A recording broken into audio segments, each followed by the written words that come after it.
Allahu Allahu Allahu Allah Allahu.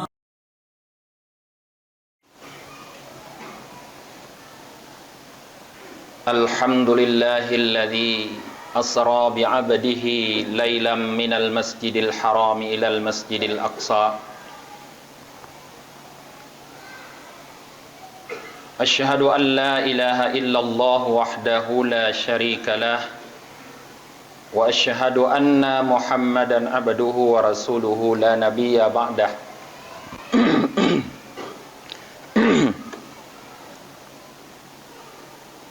Allahumma salli wa sallim wa barik ala Muhammad wa ala alihi wa sahbihi ajma'in, amma ba'd.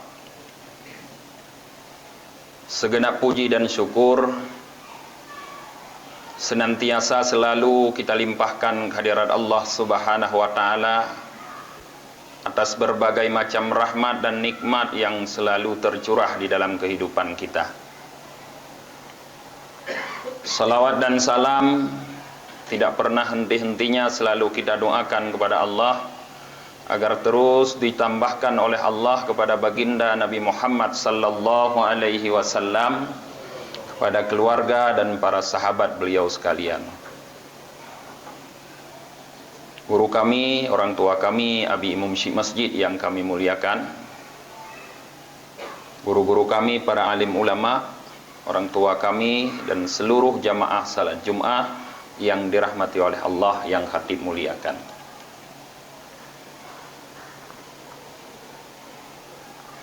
Para jamaah yang dirahmati oleh Allah, pada bulan Rajab pernah terjadi suatu peristiwa yang luar biasa dalam kehidupan Rasulullah sallallahu alaihi wasallam, yang peristiwa tersebut kalau ingin dilogikakan maka tidak ada logika yang bisa meyakini kejadian itu ada. Tapi iman akan meyakini bahwa peristiwa tersebut terjadi dengan kehendak dan kekuasaan dari Allah Subhanahu wa taala. Kenapa khatib mengatakan kalau kita logikakan tidak mungkin terjadi? Bayangkan para jamaah, di malam 27 Rajab Rasulullah sedang duduk-duduk bersender di dinding Ka'bah. Kejadiannya antara tidur dan sadar beliau, tiba-tiba beliau didatangi oleh Jibril, dibawa ke Baitul Maqdis, lalu dibawa naik ke langit yang 7 sampai ke Sidratul Muntaha menghadap Allah Subhanahu wa taala. Kejadian itu berlalu begitu cepat para jamaah, sehingga di saat beliau turun dari langit yang ke-7, tempat tidur beliau yang tadi beliau tinggalkan masih panas. Artinya hanya dalam beberapa menit saja kejadian itu, bukan sepanjang malam. Nah, para ulama mengatakan jauh antara bumi tempat kita tinggal para jamaah dengan arasy Allah itu 50.000 tahun perjalanan normal. Menyotajak ngen perjalanan normal tajak ngen dapat abih wate 50.000 tahun. Itu berdasarkan apa yang difirmankan oleh Allah Subhanahu wa taala, di mana para malaikat naik turun, naik menghadap Allah Subhanahu wa taala setiap hari selama 50.000 tahun perjalanan. Antara satu langit dengan yang lain jauh perjalanannya 5.000 tahun, atau dalam sebuah hadis 1.000 tahun perjalanan. 500 tahun, atau dalam satu hadis 1.000 tahun perjalanan. Jadi bayangkan para jamaah, perjalanan yang ditempuh oleh Rasulullah menempuh kecepatan berapa kilometer per jam.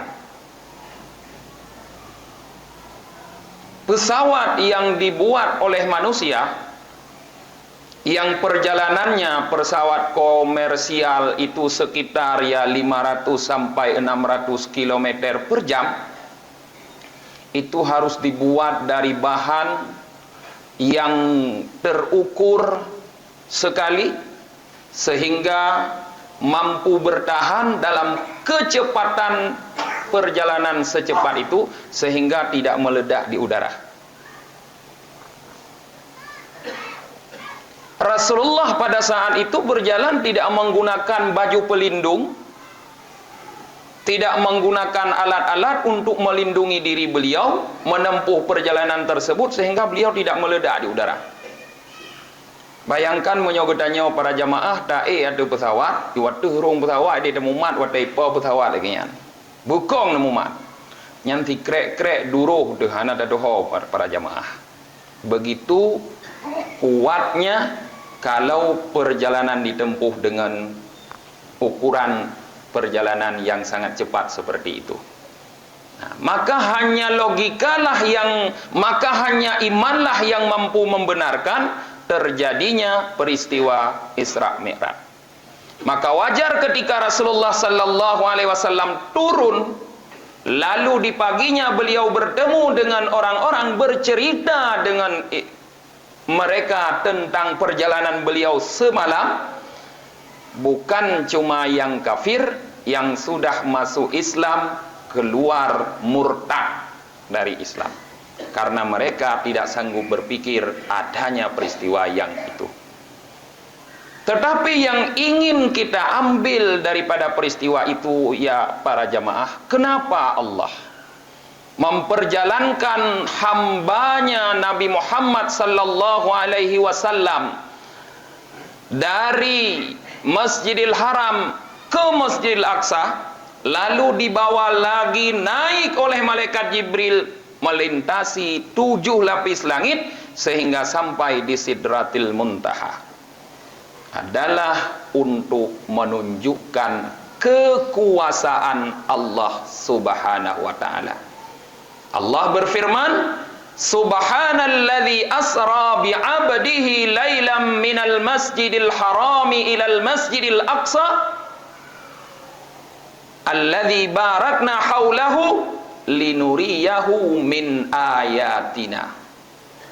Maha suci Zat yang telah memperjalankan hambanya dari Masjidil Haram ke Masjidil Aqsa, yang telah diberkahi seluruh kelilingnya, untuk diperlihatkan tanda-tanda kekuasaan kami. Maka ketika kita memperingati momentum Isra Mi'raj para jemaah, maka lihatlah di sana kebesaran Allah Subhanahu wa taala.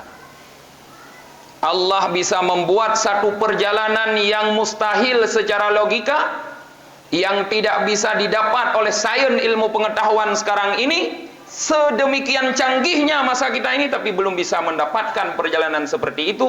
Tapi 1400 tahun yang lalu Allah sudah pernah melakukan perjalanan seperti itu kepada seorang hambanya yang bernama Muhammad. Ketika kita melihat betapa besarnya Allah Subhanahu wa taala, betapa agungnya Allah Subhanahu wa taala, betapa kuatnya Allah Subhanahu wa taala, betapa jeniusnya Allah Subhanahu wa taala, lihatlah diri kita para jemaah, begitu lemah, begitu bodoh, begitu tidak berdaya, tidak bisa melakukan apa-apa di hadapan Allah Subhanahu wa taala. Sehingga nampaklah di situ ketuhanan Allah dan kehambaan kita.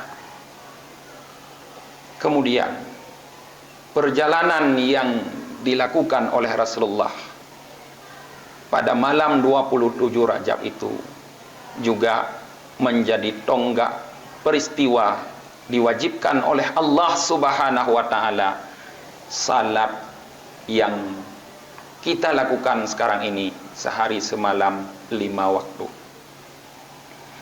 Salat yang Allah wajibkan kepada Nabi Muhammad sallallahu alaihi wasallam semula para jamaah adalah 50 waktu. Bukan 5 waktu, tapi 50.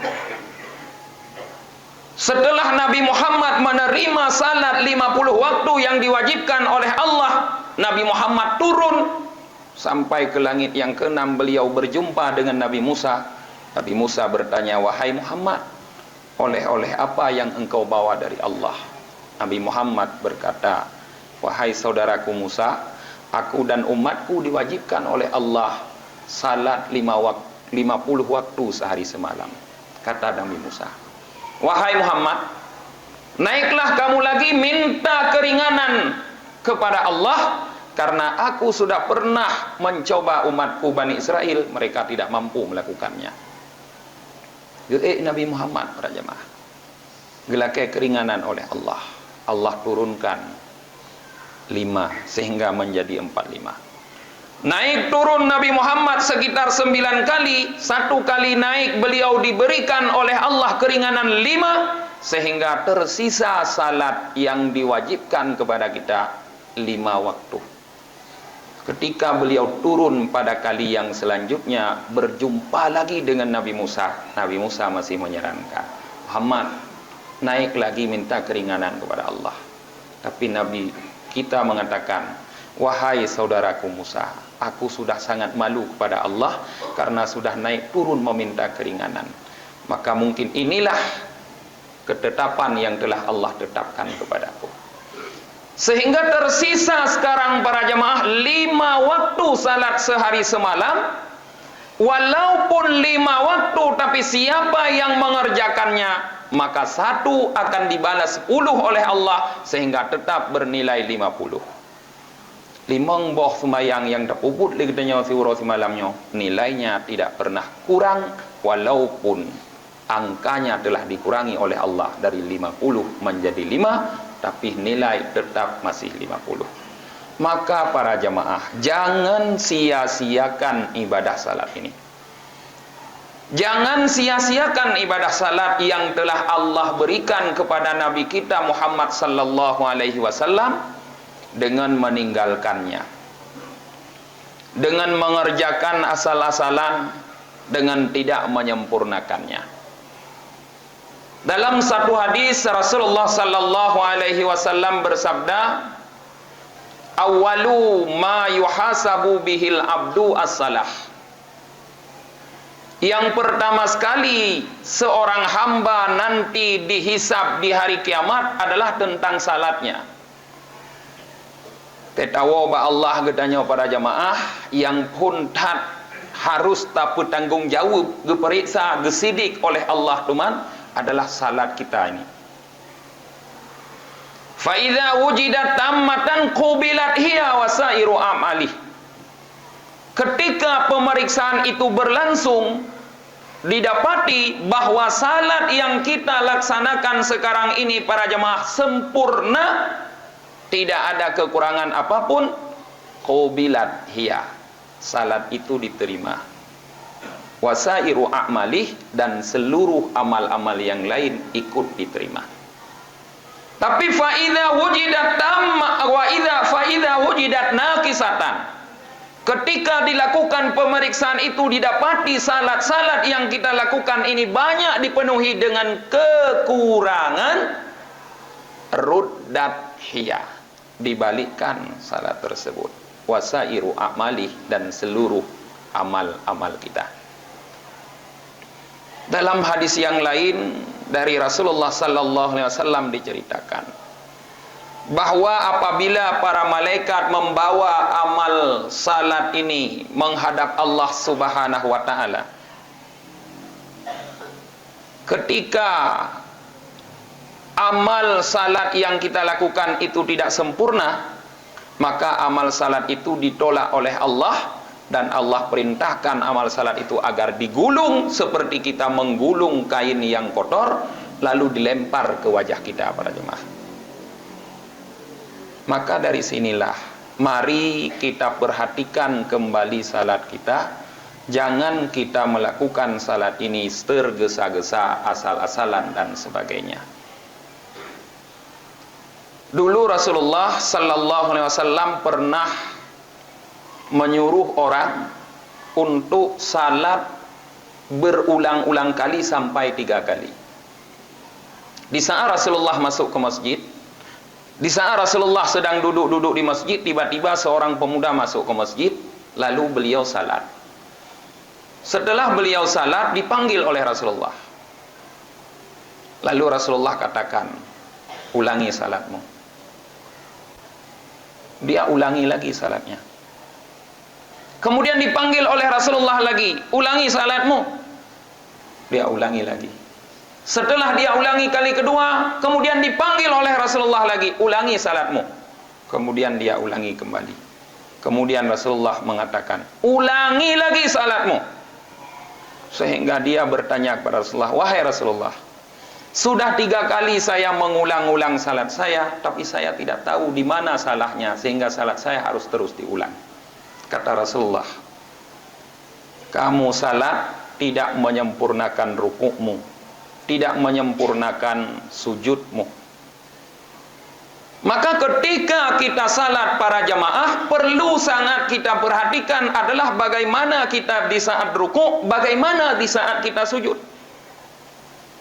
Karena 2 hal ini, rukuk dan sujud, adalah merupakan rukun yang sangat penting di dalam salat selain membaca Al-Fatihah berdiri.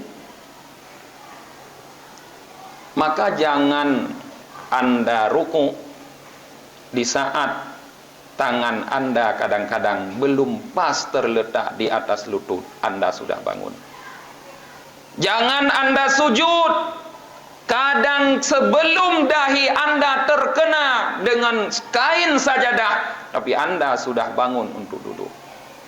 Sujudlah dengan tenang, dengan tumakninah. Rukuklah dengan tenang, dengan tumakninah.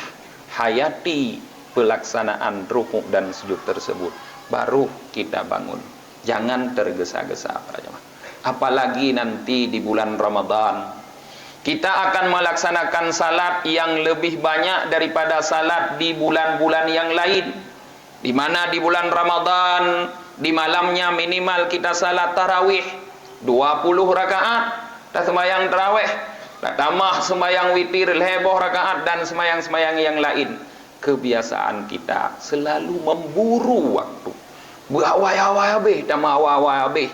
Mawai habis, sawai habis Masjid Al-Mabrur dengan Masjid Al-Hikmah. Sawai habis Masjid Al-Mabrur dengan Masjid Polres. Mawai habis tanya. So yang awai habisnya yang menang dianggap. Sehingga katanya sembahyang tu bagah-bagah. Golong gekun Sami Allahu liman hamidah ka Allahu akbar. Golong gekun Allahu akbar ka Allahu akbar lom. Kiban tapubut sembahyang laginya para jemaah. Inilah mungkin salat-salat yang dikerjakan tidak sempurna. Salman Al-Farisi radhiyallahu an mengatakan, as-salatu mikyal, salat itu adalah timbangan para jemaah. Kalau kita menyempurnakan timbangan, maka akan diberi nilai yang sempurna. Tapi kalau kita tidak menyempurnakan timbangan kita di saat kita menimbang, maka bayaran kita pun tidak akan sempurna. Dan tidakkah kita memperhatikan firman Allah Subhanahu wa taala tentang timbangan tersebut? Apa kata Allah? Wailul lil mutaffifin. Wailun kata Allah. Para ulama mengatakan wailun itu adalah azabun syadidah. Azab yang sangat keras akan diberikan oleh Allah kepada orang-orang mutaffifin yang mencurangi, meringankan timbangan. Artinya orang-orang yang meringankan salat di dalam pelaksanaannya, maka dia diancam oleh Allah dengan neraka wailun. Maka wajar dalam ayat yang lain Allah berfirman, wailul lil musallin alladzina hum an salatihim sahun. Orang yang salat tapi masih diancam oleh Allah dengan neraka wailun. Marilah para jamaah, momentum peringatan Isra Mi'raj kita jadikan sebagai momentum untuk kembali mengintrospeksi salat kita.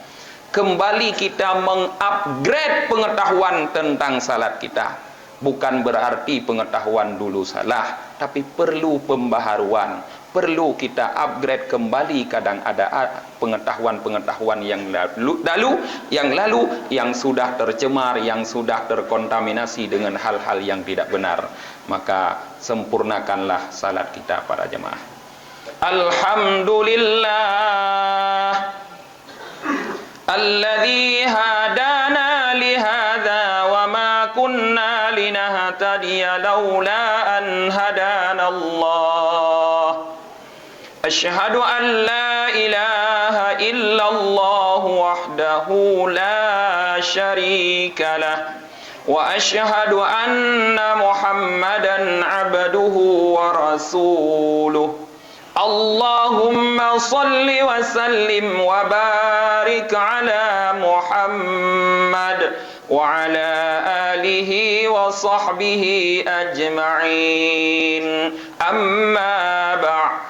Ayyuhan nas ittaqullaha haqqa tuqatih wa la tamutunna illa wa antum muslimun. Qala Allah subhanahu wa ta'ala fil Qur'anil Karim.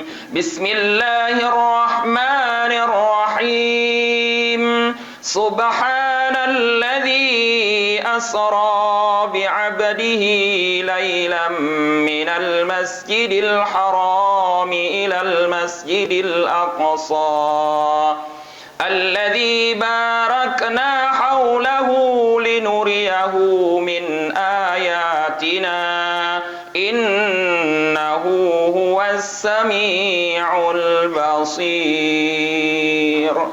Barakallahu li wa lakum fil Qur'anil azim wa nafa'ani wa iyyakum bima fihi minal ayati wa dzikril hakim wa taqabbala minni wa minkum tilawatahu innahu huwas sami'ul alim.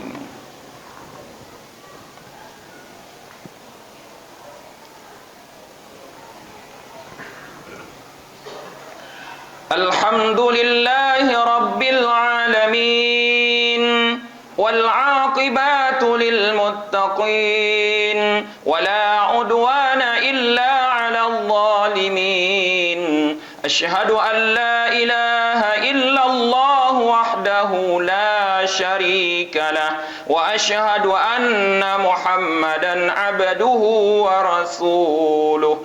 Allahumma salli wa sallim wa barik ala Muhammad wa ala alihi wa sahbihi ajma'in. Amma ba'd. Ayyuhan nas ittaqullaha haqqa tuqatih wa la tamutunna illa wa antum muslimun.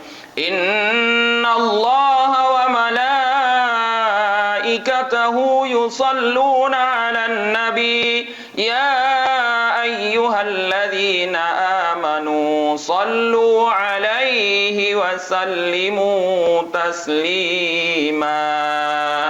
Allahumma ghafir lil muslimina wal muslimat wal mu'minina wal mu'minat al ahya'i minhum wal amwat. Allahumma jammilna bil afiyati was salamah wa haqqiqna bit taqwa wal istiqamah wa a'idhna min mujibatin nadamah. Allahumma a'izzal islam wal muslimin wansurna wa man nasaraddin wa a'li kalimataka ila yaumiddin. Rabbana atina fid dunya hasanah wa fil akhirati hasanatan wa qina adzaban nar wa la dzikrullahi akbar wallahu ya'lamu ma tasna'un. Aqimis shalah.